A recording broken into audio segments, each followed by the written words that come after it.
Estou aqui para mais uma aula de biologia e o assunto de hoje é o grupo das angiospermas. Vocês sabem, angiospermas é aquele vegetal que apresenta as características mais evoluídas de todas as demais plantas. Nas angiospermas nós vamos encontrar uma raiz, o caule, o fruto, a flor e a semente. E muitos desses órgãos das angiospermas fazem parte da nossa dieta alimentar.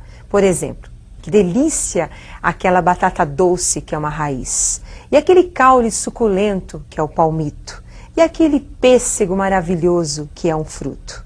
Então, esses órgãos comestíveis do grupo das angiospermas fazem parte do nosso dia a dia. Observem agora o exercício que eu preparei para nós explicarmos um pouquinho mais sobre esse grupo. Considere o surgimento de flor, fruto e semente. A. Em uma planta ao longo de um ano. E B. No reino vegetal ao longo do tempo evolutivo. Comparando A e B, a sequência em que esses órgãos surgem, nos dois casos, é: quem aparece primeiro? A flor, o fruto ou a semente no grupo vegetal? Para isso, eu gostaria que vocês acompanhassem agora o representante das angiospermas. Observem uma laranjeira. Então, nós temos aí, representante das angiospermas, a laranjeira. Raiz, participa do processo de fixação. O caule, sustentação. Folhas, flores. O fruto e no seu interior nós vamos encontrar a semente. De todos os órgãos mostrados no nosso representante anterior, a flor é um dos órgãos principais para a reprodução dos vegetais.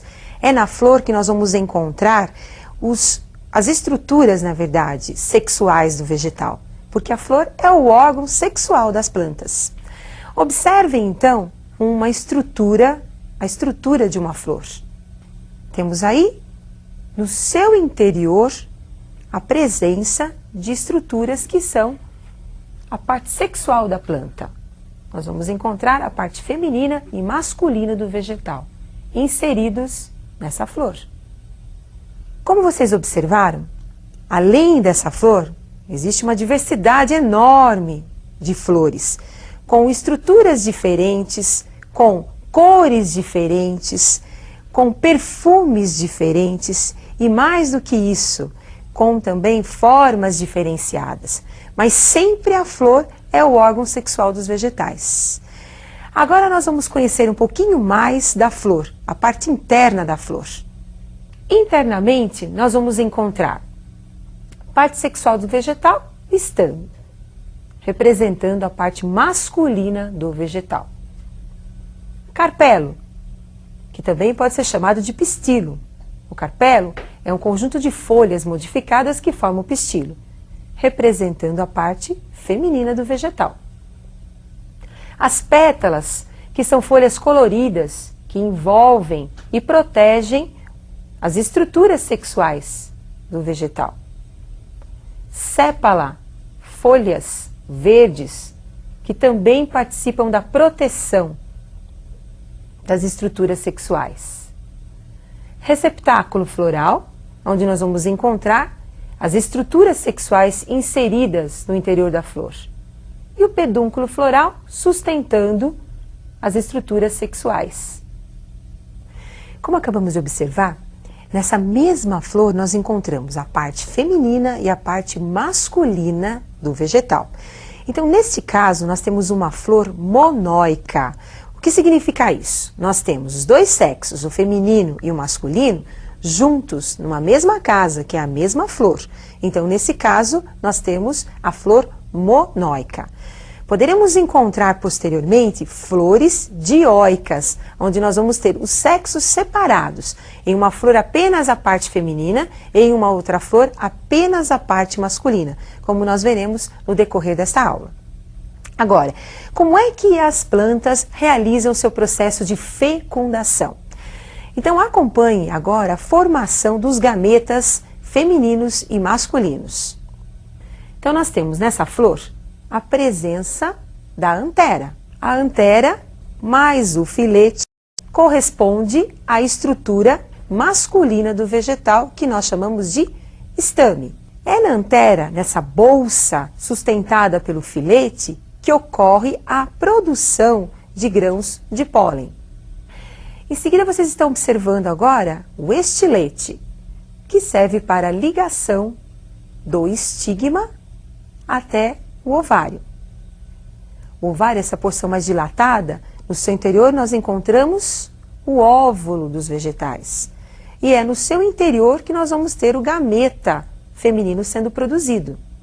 Observem agora os grãos de pólen. Esses grãos de pólen foram produzidos pela antera, caem na região pegajosa do estigma e ocorre o crescimento de um tubo até atingir o óvulo. Essa região do óvulo, envolvendo o óvulo, nós temos aí as membranas que permite a entrada do gameta masculino. Sustentando a parte feminina e masculina, nós temos aí o pedúnculo. Protegendo a parte feminina e masculina, nós temos a pétala e a sépala. Observaram? Então, na mesma flor, nós temos a parte feminina e a parte masculina. Só gostaria de lembrar que o conjunto de estames, você pode ter uma flor, não apenas um estame, mas vários estames. E o conjunto de estames nós chamamos de androceu. Assim também como o conjunto ou aparelho reprodutor feminino, nós chamamos de gineceu. Assim como na espécie humana nós temos o óvulo como sendo o gameta feminino, nos vegetais o gameta feminino não é o óvulo, é a oosfera. O óvulo é uma estrutura como foi observada anteriormente. Agora acompanhe a fecundação, o desenvolvimento do tubo polínico até o processo de formação do embrião. Então observem agora a parte feminina do vegetal, aparecendo então o grão de pólen. Então os grãos de pólen chegam até a parte feminina trazidos ou pelo vento, ou por um animal, ou mesmo pela água. Grudam no que nós chamamos de estigma e a partir disso começa a desenvolver o tubo que nós chamamos de tubo polínico. No interior do tubo polínico nós vamos encontrar as células férteis, primeiro núcleo espermático e segundo núcleo espermático, e também uma célula estéril, que são os núcleos vegetativos. Os núcleos vegetativos passam por um processo de mitose, um processo de divisão celular e vão promovendo o crescimento do tubo polínico até atingir a região do saco embrionário, onde ocorrerá a fecundação. No saco embrionário, nós vamos encontrar os núcleos polares, que são células férteis, e vamos encontrar também o gameta feminino dos vegetais, que é a oosfera. Então, o primeiro núcleo espermático entra no saco embrionário e fertiliza a oosfera, formando o embrião.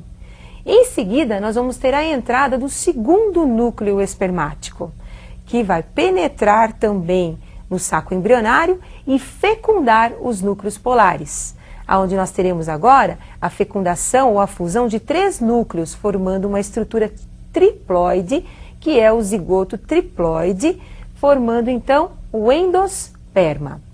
Como são muitos detalhes, eu gostaria que vocês se preocupassem com essa dupla fecundação que acontece nas angiospermas, porque isso é muito importante. Então acompanhe o esqueminha que eu preparei para vocês. Então nós temos lá, dupla fecundação. Como eu já falei, primeiro o núcleo espermático e a oosfera se fundem, formando o zigoto diploide. Esse zigoto é o embrião, que vai estar na semente, protegido pela semente, envolvido pela semente. Em seguida, a próxima fecundação, nós temos o segundo núcleo espermático, mais os 2 núcleos polares se fundindo, formando o zigoto 3N, triploide. Lembrando que o zigoto triploide vai formar o endosperma, tecido responsável pela nutrição do embrião. Após a fecundação, então nós vamos ter o desenvolvimento do ovário formando o fruto. Os frutos formados a partir do ovário, nós podemos encontrar várias sementes no seu interior, porque a semente vem de um embrião. Então nós podemos ter vários óvulos, onde nós teremos várias fecundações, vários embriões e várias sementes no mesmo fruto. Agora, todo fruto é comestível? Nós temos vários frutos que fazem parte da nossa dieta e que tem uma importância muito grande em termos de vitaminas, em termos de sais minerais. E um deles eu separei para vocês observarem a formação do fruto, que é muito interessante, que é o coco da Bahia. Então observe como é que é formado o coco da Bahia. Então nós temos o embrião, o zigoto, que foi fecundado pelo núcleo espermático e mais a osfera, ali, centrado no fruto. Temos toda essa porção interna, que é o endosperma, e a água que vai proteger aí o embrião juntamente com o endosperma. Então, a parte comestível do coco da Bahia é o endosperma, uma região rica em nutrientes. E agora nós vamos para a resolução do exercício. Observem comigo agora como é que ficou a resposta do exercício inicial. Então, quem apareceu primeiro? Durante o ano, no vegetal, quem aparece primeiro é a flor. Em seguida, simultaneamente aparecem o fruto e a semente. Lembrando que a semente, a origem, é a partir da fecundação do óvulo. E o fruto, a sua origem, é a partir do desenvolvimento do ovário. E na evolução dos vegetais, quem apareceu primeiro? Então, nós temos o aparecimento da semente, em seguida a flor e, posteriormente, o fruto. Então, nós vimos que o fruto é um órgão muito importante dentro dos angiospermas e que está presente apenas nesse grupo.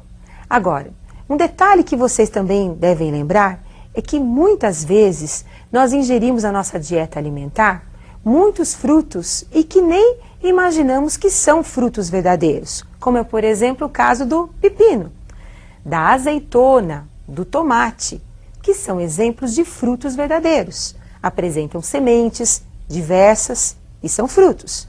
Mas no caso da maçã, você imagina que está comendo a maçã, aquela parte branca, comestível da maçã.